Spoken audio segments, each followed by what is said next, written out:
part 2, skills not to be performed. I just wanted to remind you, most people, as they start to age, will think about this. Do you want to be placed on a ventilator or whatever? I have a living will. I have a medical power of attorney, and it's not a family member. If one of my sisters were my power of attorney and they said, oh, pull the plug, cut off life support, the others will be mad at her. They'll, why did you make that decision? So you always make it a family friend that you entrust with that. Who cares if my sisters are mad at the family friend?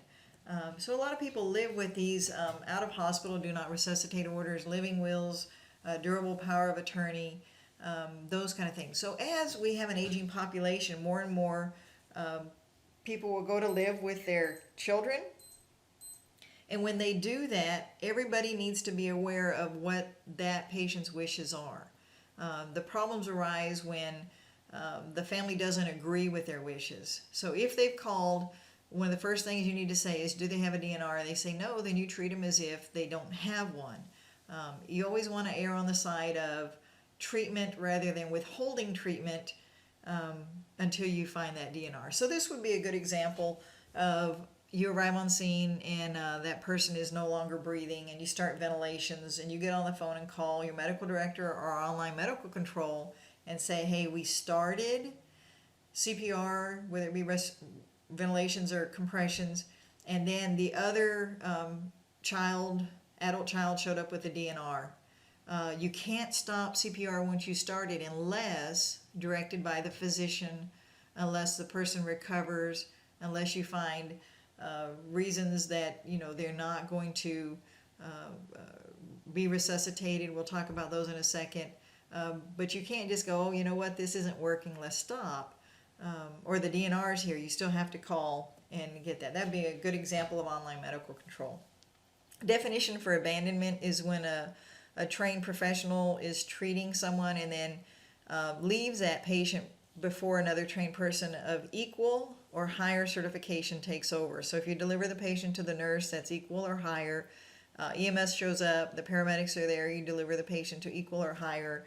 Whereas if a paramedic started care and then said, oh, you know what, you're my partner, you can ride in the back and I'll drive on this one, and it's clearly visible they need ALS, and that would be abandonment. They started something that you can't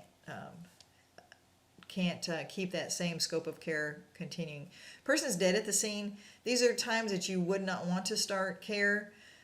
Decapitation, where their head is all either completely removed from the body or partially removed. Rigor mortis usually sets in at the joints closest to the head, so the jaw would be the closest one to check. Somebody dies in their sleep, you just take that lower jaw and move it a little bit, and if it doesn't move, that's a sign of rigor mortis. Usually sets in within hours of death, depending on the temperature and the age of the patient, some other things. Tissue decomposition, you can actually smell the body before you get to the scene, especially if you're downwind. We're not going to resuscitate that. And then dependent lividity. If they're laying on their back, the buttocks and the back, the shoulders will be blanched white, but you'll see a pooling of blood in the lower back region. So when you roll them over, you'll see that lividity. It's the blood components separating from the water, and that causes that. The blood starts pooling in the gravity parts. If any signs of death are present, consider the patient to be dead. If it's a crime scene, we do not cover them up with a blanket, because that can inhibit their crime scene evidence collecting. So know what your protocol is in dealing with patients who are found dead on scene. The other part of this is, even if you can't cover them up, you want to protect them, protect the scene from the bystanders and onlookers, and that seems to be a continual thing that we have a problem with if you can't cover the body. Definition for negligence is somebody actually sustains further injury or harm because you didn't meet the standards. And again, most of these are acts of omission rather than commission. Something you should have done that you didn't do, rather than something you shouldn't have done that you did do, or you did do but it was done incorrectly. So a good example of that is that cervical collar or extrication to a backboard, or not putting oxygen on them, or not transporting them or something. So you had a duty to act, it was contractual, you were on call or on shift. Somewhere in there, the standard of care was broken, the scope of care was broken, resulting in a breach of duties. From that, an injury resulted to the patient, and that breach of duty was a proximate cause of that resulting injury. All four of those must be present to prove negligence. Again, if you do what you were taught to do, you do it in the best interest of the patient, you're not going to have a problem. Confidentiality, all patient information is confidential. So it's not only their medical findings, it's that hoarder that lives down the street and the house looks good on the outside and you're like, oh my God, if only you knew. No, we can't share that with people. Somebody tells you, you know, they had 4 abortions and you, oh wow, I did not know that about. Nobody will ever find that out. So all of this is shared only with medical personnel who have a need to know. I've had people call up and like, hey, you transported my brother. I'm like, yeah, ask him. Yeah, I can't release that information to you. You're not part of his care. In certain situations, you may release information. The police may call and say, you know, what was his status as you transported? They want a one word, you know, critical or stable or whatever. Because we're all covered by the Health Insurance Portability and Accountability Act. Its acronym is HIPAA. And that allows us, big thing it does is allow us to transport our insurance with us as we change jobs. But can you imagine interviewing for a job and that information that you have, you know, some disease is released and they know, oh, well, this person's going to be out a lot on sick leave, so yeah, we're going to hire the other person instead. Well, this safeguards your patient information. And just a note on this is sometimes we have calls in that hot wash, we're debriefing, you stop at a store, think about the people that are listening to that conversation. You'll never know, you know, what ears will go, wow, I know that person they're talking about. I remember, you know, they just told me about it or something. So be real careful with that. The penalty is over $50,000 now, personally against you, plus up to a year in prison. So you don't want to be the one that releases information other than for treatment, payment, or operations. Those only involved in the direct care of that patient. Good Samaritan law. So you're not always going to be on call. You're not always going to be on shift. And things happen. In Texas, you're protected from being sued. Anybody can be sued, but you're protected from any kind of liability if you provide care in good faith the way you were taught.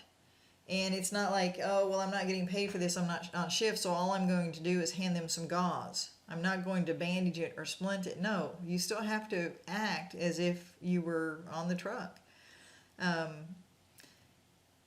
The biggest thing it does is it keeps you, it allows you to stop and render care without thinking, oh my God, am I going to be sued for this? So just kind of think about that. In Texas, Good Samaritan laws are very effective. Do what's within your scope of care. Do it as another prudent EMR would do. And without expecting, oh, maybe they're going to leave me their car in their will or something should they die. That kind of thing. Regulations, we've talked a little bit about the state ones. The rest are local, and those are going to be based on your service area as you join an EMS. And so you want to make sure that you're abiding for all of those. A big one that I can think of is the texting and driving, or even using your cell phone while you're operating an ambulance. You know, if there's a policy that says that you can't, well, you know, number one, don't. But if there's any little fender bender or anything happens, I guarantee you law enforcement's going to grab that phone and see what you were doing, and then the liability is all on you. So make sure you follow all regulations. There's a list of reportable events, so if you go to a stabbing and they say, no, I just stabbed in the leg, it's no big deal, I don't want to be transported, well, you don't just leave. You have to report that to law enforcement. There's been a crime. Even a dog bite, you know, has to be reported. You know, you look at some of these and go, well, that's a no-brainer, but, you know, why the dog bite? Well, if we have a vicious dog who bites routinely in the neighborhood, we all want to know about it, as well as, you know, having them checked for rabies and other things that could be transmitted. So know what's reportable in your area. That was just a short list. Failure to notify proper authorities of these can result in sanctions against you. So suspected child abuse. You go to where a kid, you know, has fallen, and the parents give you this story that just doesn't sound right. And you're like, well, okay, yeah, you know, put some ice on it. I agree, doesn't need to go to the hospital, but it just doesn't sound right. Any suspicion needs to be reported. Otherwise, failure to notify may result in sanctions against you. Crime scene operations: protect yourself. If you determine the scene is not safe, leave. Your patient is your priority is patient care right after your own scene safety. So think about these. You want to document everything that seems unusual. You make one path into the crime scene, follow that same path out. You don't know how many times people have gotten off that were, suspected of doing things because there was another set of footprints there and they could not match it up to somebody. Move the patient only if necessary. Touch only what you need to gain access to the patient. If you find out that they're dead, you're not going to resuscitate, follow your path back out and wait at a safe distance for law enforcement if you made access into there before they get there. We don't cut through. We cut off a lot of clothes. I was kind of known as the fastest scissors in the West, so you're going to cut off clothes, but don't cut through knife and bullet holes. That has evidence that needs to be preserved. Careful where you place equipment. Number one, that it doesn't get contaminated, but also that you don't affect the evidence that are there. Work with appropriate law enforcement. Give them any information that you can give without violating HIPAA. And always write, it says a short report about the incident. I hate the word short. Just write a report that has everything in there that you can imagine, because if you get called in to testify, you're going to want to have a good picture that you painted from there. So document as much as you can. It's a legal record that maybe in 2 years, somebody brings a suit against another, or it's a crime scene and then you're called in to testify on your part, and you're going to forget things. So make sure that you have all that documentation clear, readily available to you. We file our reports, we save them electronically, so you'll be able to access that. Infectious disease exposures also, there's forms for that. Every service has somebody that they report that to. Hey, this guy coughed in my face, I'm not sure what he has. I wasn't wearing a mask, and now I'm a little bit worried that, I may have contracted something. We report that so we can follow up on testing that patient. So as an EMR, you have a duty to act. It needs to be formal and contractual. If you're off duty and you stop, you have to perform your skills the way you would in any other situation, but you're covered by the Good Samaritan laws.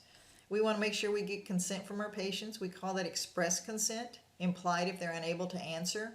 We talked about minors and the fact that minors cannot consent nor refuse. So if you have a minor who says, no, I'm okay, you've got to call a parent before you leave that scene. Need to remember, everybody has a right to refuse care.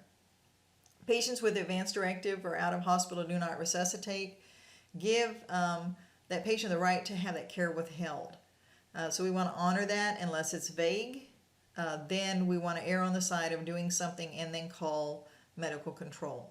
We want to understand the concepts like abandonment, negligence, confidentiality, as well as Good Samaritan.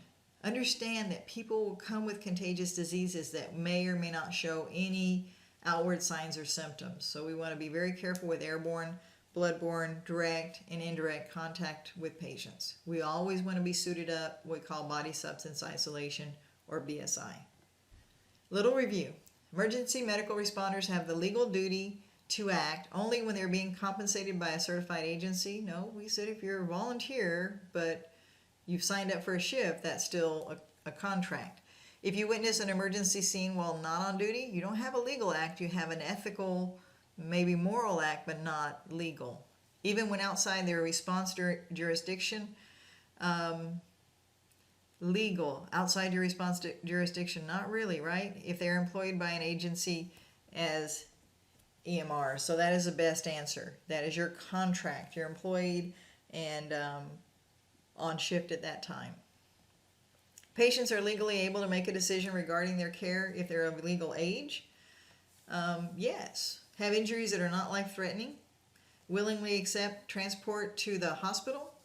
Have bystanders who can verify their competency. Bystanders not going to be able to do that. So the biggest thing that we're looking at there, that they're of legal age according to the state law. In Texas is 18.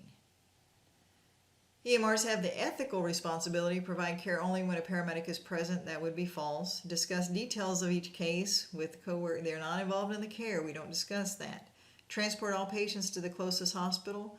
Not necessarily, right? Sometimes we go to a specialized hospital, conform to accepted professional standards. That is the best answer.